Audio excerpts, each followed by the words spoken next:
Aujourd'hui, les doctrines des esprits séducteurs surgissent si nombreuses, si touffues, qu'il est impossible de les énumérer toutes, même brièvement.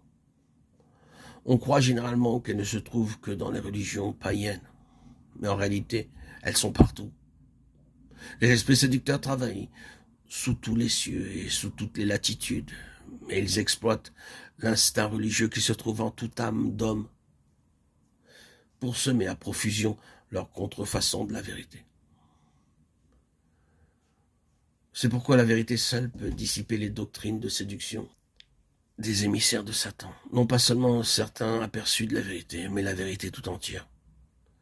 À sa lumière, nous découvrons alors que les doctrines de démons, c'est tout simplement ce que les hommes pensent et croient, à l'instigation des suggestions des esprits séducteurs.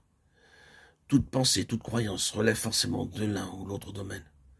L'erreur ou la vérité qui relève l'un de Dieu, l'autre de Satan. Toute vérité vient de Dieu, procède de Dieu. Et tout ce qui est contraire à la vérité vient de Satan. Même les pensées qui semblent avoir leur origine dans l'entendement de l'homme proviennent en réalité de l'une ou l'autre de ces deux sources. Car l'entendement de l'homme est ou aveuglé par Satan, 2 Corinthiens 4,4, et par conséquent, terrain fertile pour les enseignements de l'ennemi ou renouvelé par Dieu, Éphésiens 4,23. Donc purifié, débarrassé du voile dont Satan l'avait emprisonné. Et par là, rendu capable de saisir la vérité et de la transmettre. Puisque toute pensée, toute croyance procède soit du Dieu de vérité, soit du Père du mensonge. Jean 8, 44.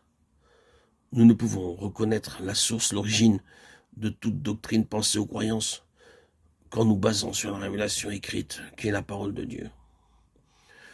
Toute vérité doit être en harmonie parfaite avec le document unique de vérité révélé au monde. Et nous reconnaîtrons l'erreur et les doctrines des esprits enseignants à ceci. Elles affaiblissent l'autorité des Écritures. Elles tordent, altèrent, détournent de son sens primitif, naturel, l'enseignement des Écritures. Elles ajoutent à l'Écriture la pensée de l'homme. Ou bien encore, elles mettent tout à fait les Écritures de côté.